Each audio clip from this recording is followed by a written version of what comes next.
कैसा न बड़ा तू ये हमारे राजा। हे जी सुनो ना, कैसा न बड़ा तू ये हमारे राजा। भरल जवानी में देवता रसाजा, कैसा न बड़ा तू ये हमारे राजा, हमारे राजा। हम बोल मन तोहर कसरावा के हो कसरावा के।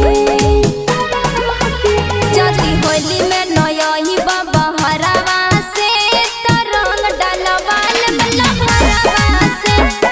होली में नयही बाबा हरावा से तरंग डालवाल बल्ला हरावा से। होली है हरावा से